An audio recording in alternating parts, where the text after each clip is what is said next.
I'm Charlie Munger. I'm 99 years old, and if I'm being honest, I don't have much time left. Not years, maybe a few, and before I go, there's something I need to tell you that the wealthy don't want you to know.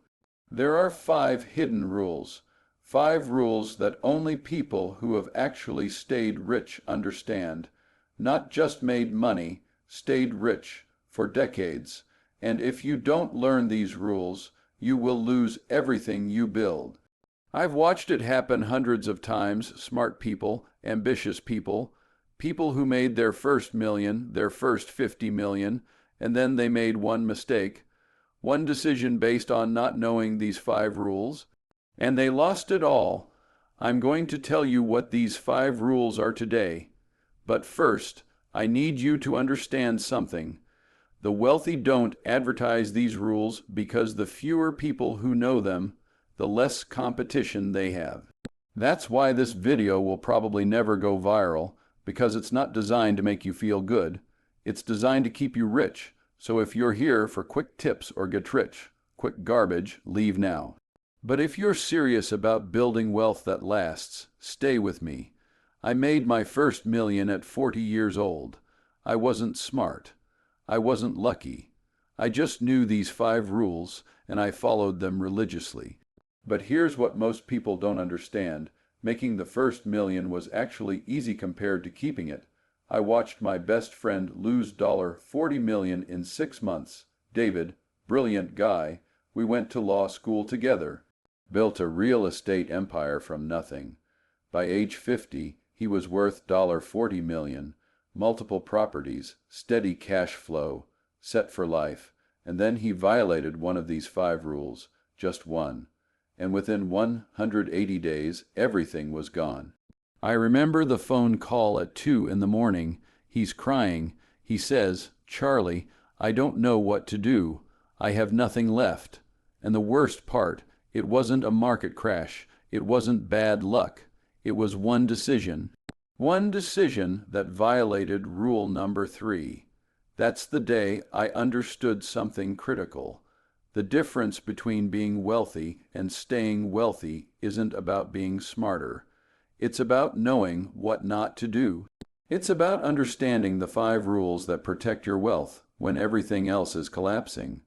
So today, I'm giving you those 5 rules, not because I expect you to make David's mistake, but because most of you will. Unless you understand what he did wrong, here's what I've learned after 60 years of watching wealth. There's a pattern. It always happens the same way. Someone builds wealth. They follow the principles. They make money, and then they get confident. They think they've figured it out. They think the rules don't apply to them, and that's when they violate these 5 rules. Rule number 1 is about concentration. Rule number 2 is about optionality. Rule number 3 is about income. Rule number 4 is about certainty. And rule number 5 is about disaster. These 5 rules work together as one system. And the wealthiest people in the world, I'm talking about the people who have stayed wealthy for decades, not just a few years. They follow all 5 religiously. The mistake most people make is thinking these rules are separate strategies. They're not. They're one integrated system. Break one rule, and you create a vulnerability. The system collapses, but follow all 5, and something remarkable happens. You become anti-fragile. That means you don't just survive recessions. You get stronger because of them. Let me show you what I mean.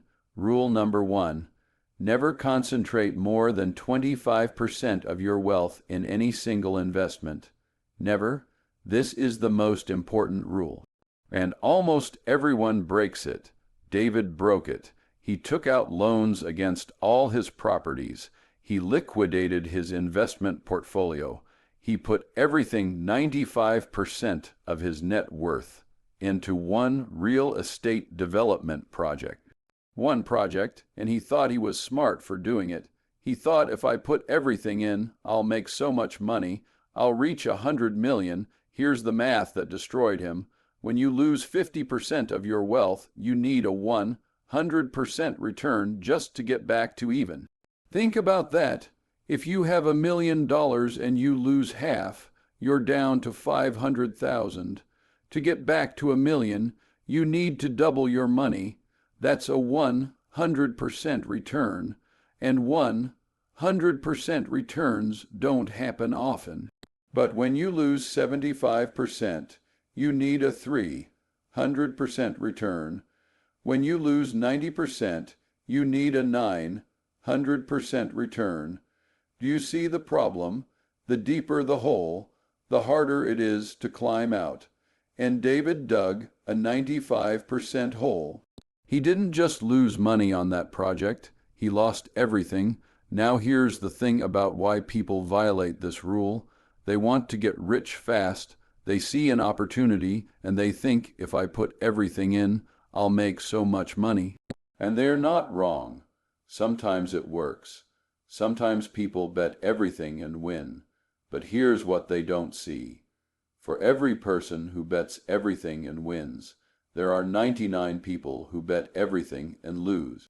You just don't hear about them. They disappear. They're not giving interviews about their success. They're quietly rebuilding their lives after financial destruction. So when you see someone who bet everything and won, understand you're looking at survivor bias. You're seeing the lottery winner, not the millions who lost.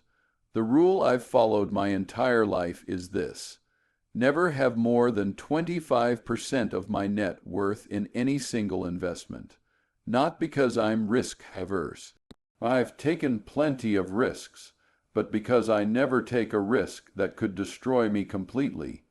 Every risk I take is calibrated so that if I'm wrong, I survive. And survival is what gives you the ability to try again. Rule number 2. Always maintain at least 20% of your net worth in cash or extremely liquid assets. This is about optionality. Optionality means you have choices. You're never forced into a decision. You're never desperate.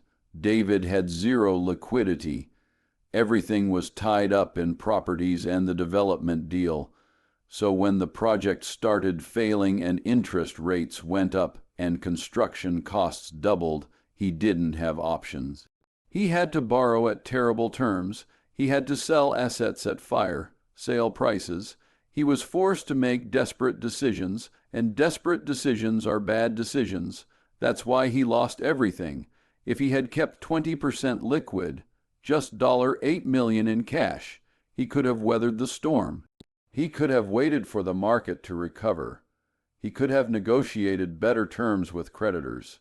He could have made strategic decisions instead of desperate ones, but he had no options, and no options equals financial death. I know what you're thinking. Charlie, if I keep 20% in cash, I'm losing money to inflation. I'm missing out on investment returns. Yes, you are. That's the cost of optionality. That 20% will underperform. But here's what you're buying with that underperformance. You're buying the ability to act when everyone else can't. You're buying the ability to survive disasters. You're buying the ability to seize opportunities. In 2008, when the financial crisis happened, Berkshire had $150 billion in cash. People called us idiots. Buffett and Munger are sitting on cash while the market is crashing. They don't understand the opportunity. Boomers, and then what happened? The market crashed, everything got cheap, and we had $150 billion to deploy when nothing else was available. We made billions in that crisis, not because we were smart, but because we had liquidity when everyone else was desperate. The person with cash during a crisis can buy assets at 50 cents on the dollar. They can double or triple their money in a year. Meanwhile, the person with no cash is selling at 50 cents on the dollar just to survive. So yes, that 20% underperforms in normal times, but it massively outperforms in crisis times. And crisis times are when fortunes are made and lost. Write this down. Always maintain at least 20% liquid. Rule number 3. Build income streams that don't require your time until passive income exceeds your expenses. This is the rule David violated in the most devastating way. Most people think wealth is about net worth. How much you're worth on paper, but that's not what keeps you rich. What keeps you rich is cash flow, specifically, cash flow that doesn't depend on you working. Because if your income requires you to work, you're not really wealthy. You're just well paid, and well, paid is fragile. If you get sick, income stops. If you get tired, income stops. If the market changes, income stops. You're on a treadmill, and the moment you step off, everything collapses. David's income was entirely dependent on active real estate deals.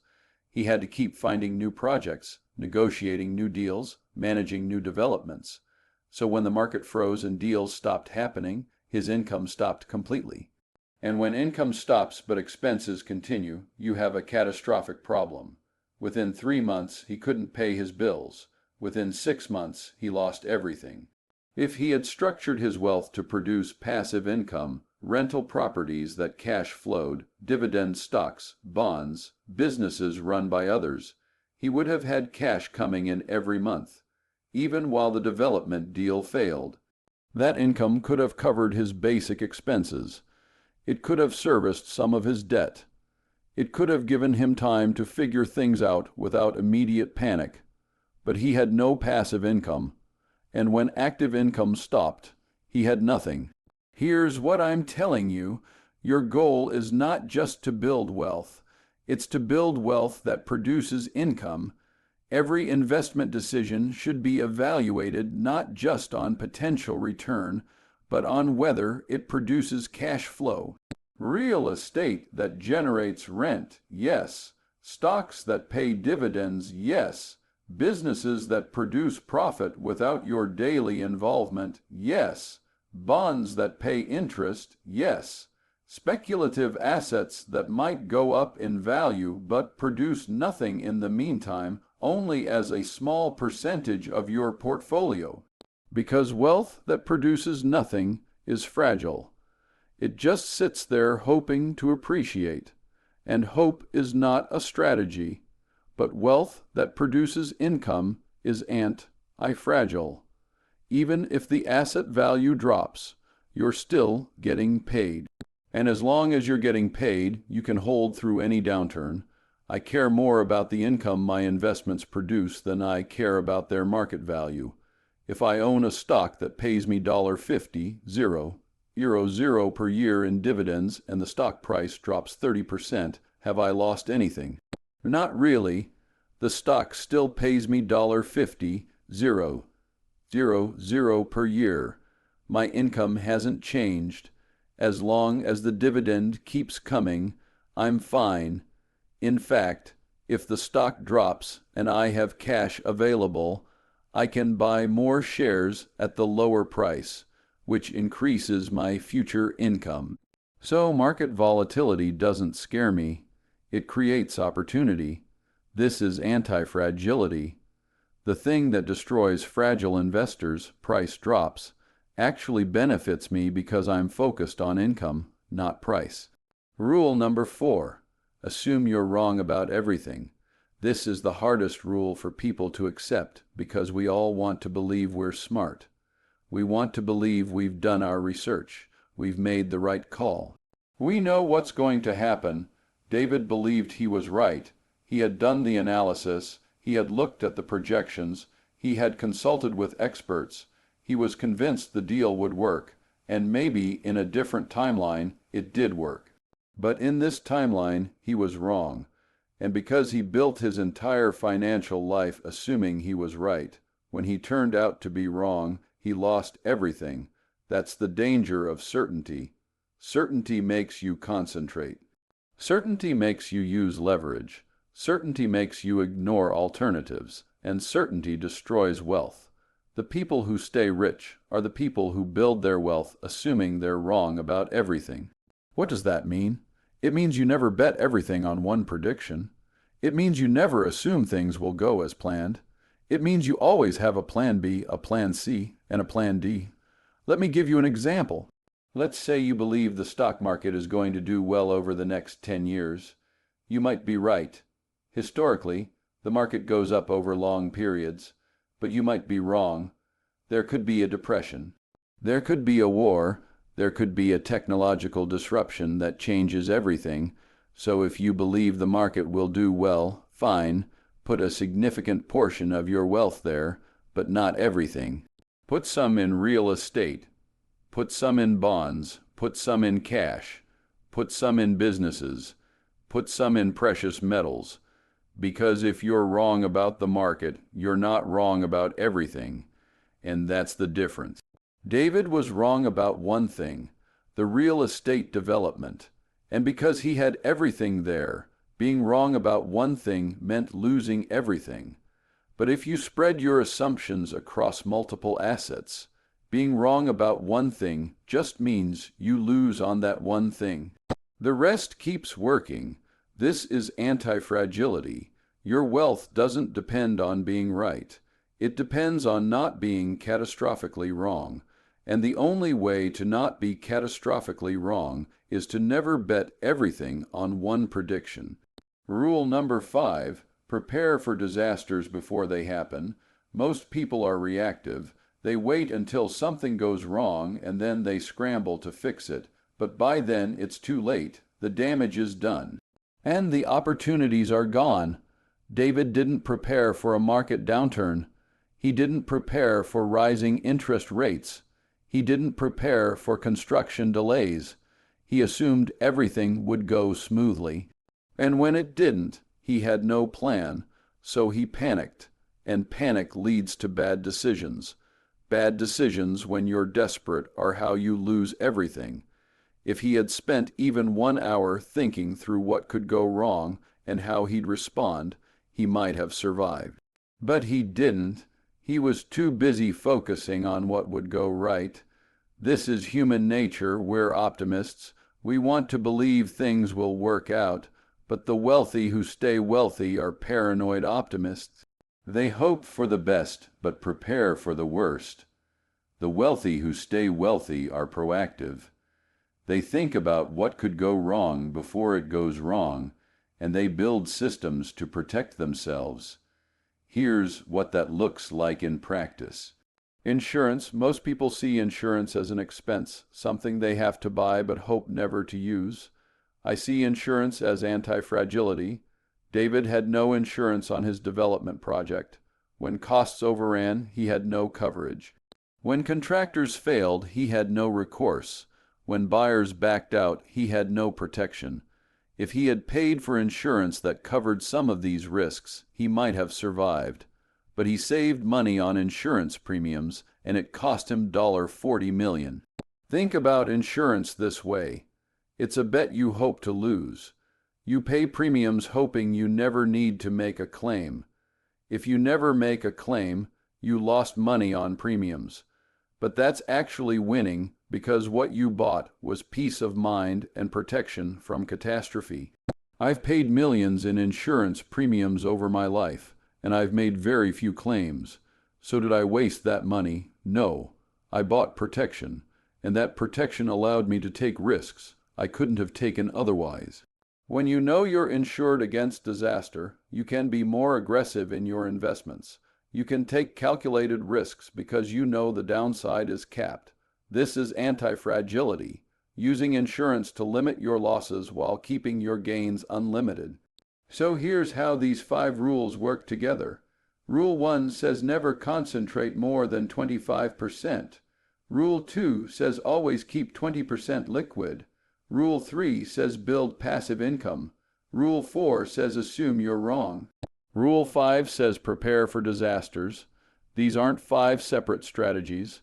They're one system, and when you build your wealth this way, something extraordinary happens. You stop being afraid. You stop checking the news every day worrying about crashes. You stop losing sleep over market volatility.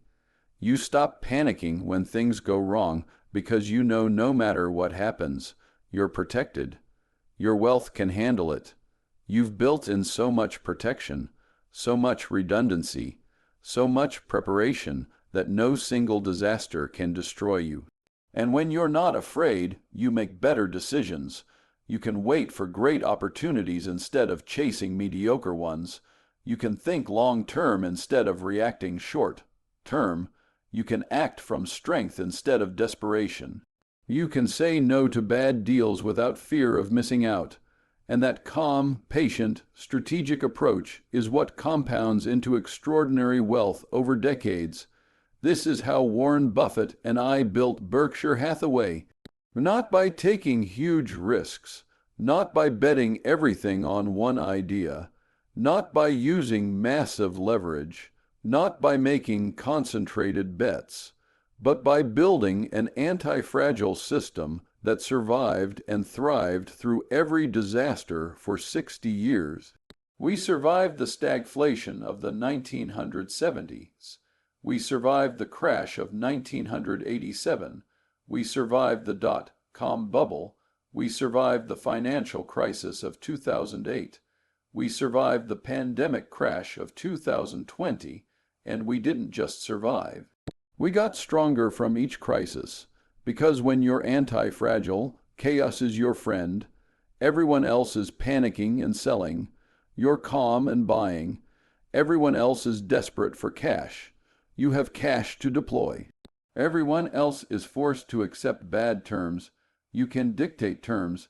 This is the power of anti-fragility, and this is why David's story ends the way it does. David is 60 now. He's starting over. He got a job as a consultant. He's saving again, building slowly. And you know what he told me last year. He said, "Charlie, I'll never make that mistake again. If I build wealth again, I'm doing it your way. Slow, diversified, anti-fragile, no big swings, no leverage, no desperation, just steady, protected growth."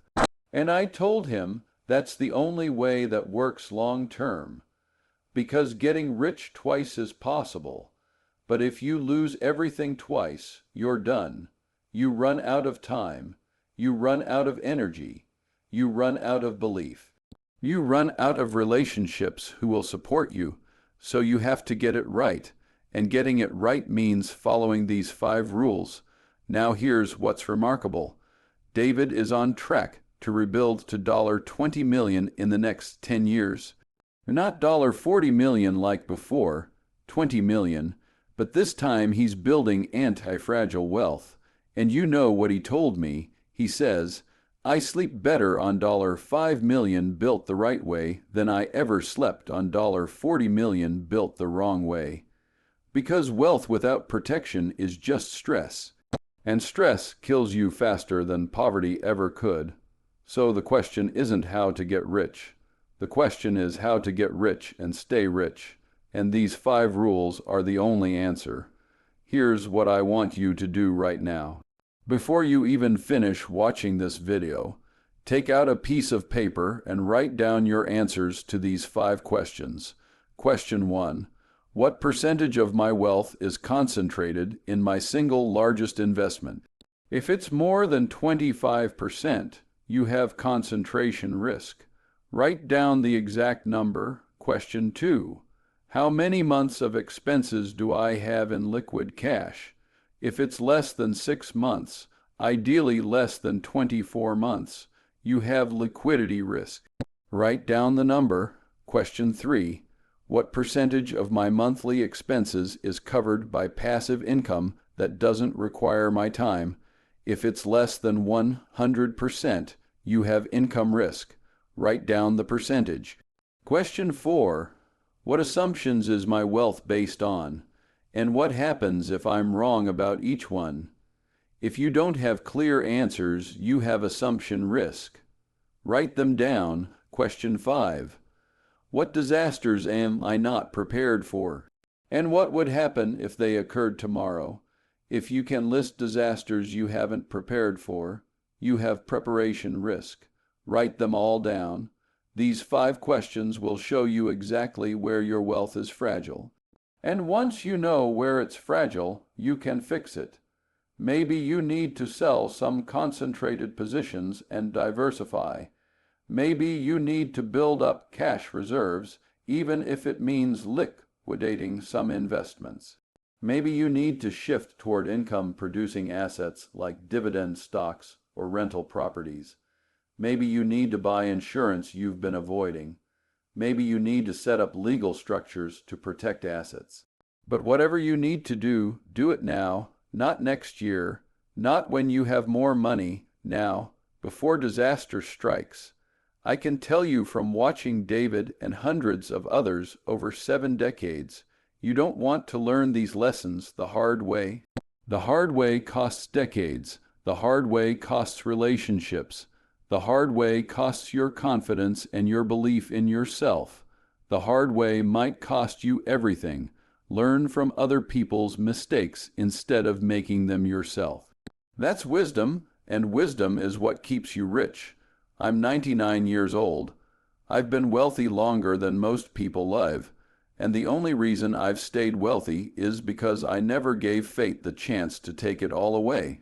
I built systems that survive anything, and now you know those systems. Every principle I've shared today took me decades to learn. Some I learned from my own mistakes. Some I learned from watching others fail. But all of them work. All of them will protect you. All of them will keep you rich if you implement them. You have a choice right now. You can ignore this video. You can keep doing what you're doing. And maybe, if you're lucky, you'll get away with it. Most people don't. Most people will build wealth and lose it because they don't know these 5 rules, or you can implement them. You can be the person who builds wealth and keeps it.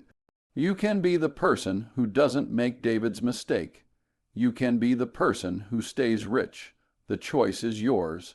If you found value in this, hit that subscribe button. Share this with someone you care about. And drop a comment telling me where you're watching from and which rule resonated with you the most. Because this community is different. We're not here for quick tips. We're here for principles that work. Principles that have been tested over decades. Principles that actually keep you rich. Go implement those 5 questions. Fix your weak points. Build anti-fragile wealth. And remember, the goal isn't to die rich. The goal is to live well, to go to bed each night knowing you've protected your future and the future of the people you love. That's what these 5 rules give you. I'm out.